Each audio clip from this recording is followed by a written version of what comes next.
I was standing in the kitchen when my mother said it. "You can't even boil an egg without me.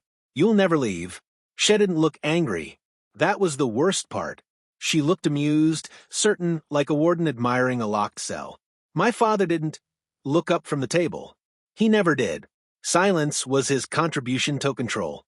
I smiled. I always smiled. That was how I survived. They thought I was fragile, dependent, trained. They were wrong about one thing. I had been planning my exit since I was 15. They called it homeschooling. What it really was isolation.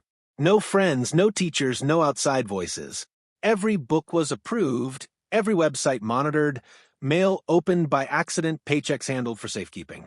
When I got my first job at 17, my mother came with me to open the bank account. Her name went first, mine went second. "It's for your protection," she said. She said that a lot. They told me the world was dangerous, that people lied, that only family could be trusted.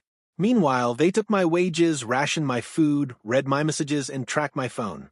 They told me obedience was love, and I believed them until I didn't. The moment it cracked wasn't dramatic. It was small, almost boring. I found a letter in the trash addressed to me from a community college I'd secretly applied to online. My mother had opened it, read it, thrown it away. That night I didn't TCRY. I didn't argue. I did something else. I counted. Groceries were my only freedom. Every week, my mother handed me a list and exact cash. She watched receipts like a hawk, so I learned precision. I memorized prices. I chose brands that fluctuated. I bought items that rang up differently by weight. Every trip I skimmed $10, sometimes $5, sometimes $15 if the sale was right. I hid the money in a hollowed out textbook they'd never touch. Economics irony felt appropriate. 10 years, 500 trips, thousands of quiet decisions. While they monitored my life, I built Oshidao one. I learned more than money. I copied documents, birth certificate, social security, medical records. I memorized account numbers, passwords, PINs. I watched how my father signed checks, how my mother logged into banking sites. I practiced cooking alone at night, cleaning every trace. I learned buses, routes, schedules. I read about tenant law, financial abuse, adult emancipation. Pain turned into math, fear into structure. By 24, I wasn't angry anymore. I was ready. My 25th birthday arrived like any other controlled day.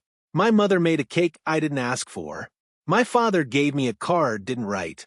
She smiled when she said it again. "You'll always need us." I nodded. Then I waited until they went tobed. At 2:14 a.m., I logged into the account, the one with my name. Second, it transferred every dollar that was legally mine and every dollar they'd taken from my wages. $36, 500. I left a note on the kitchen table, not emotional, just factual. "I know what you did. I'm gone. Don't contact me." It walked out with one bag and 10 years off patience.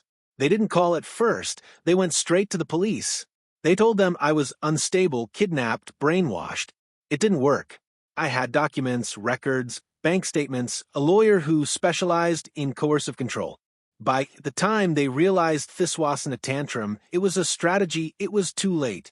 The house was under investigation. Their finances flagged. Their version of me collapsed under evidence. The confrontation came in a courtroom hallway. My mother cried loudly, publicly. My father stared at the floor. She said, "After everything waited for you," I leaned in and whispered, "You taught me how to survive under surveillance. This is just the advanced course." For the first time in my life, she had nothing to say. I rent a small apartment now. It's quiet. No locks on me door, except the ones I choose. I can boil an egg. I can burn one, too. Turns out freedom tastes like trial and error. Sometimes I think about the kid I was counting coins, hiding hope in textbooks. They thought control meant ownership. They thought obedience meant loyalty. They never noticed the discipline they forced into me was the same discipline that set me free. I didn't escape loudly. I escaped correctly. And the silence I live, it's earned.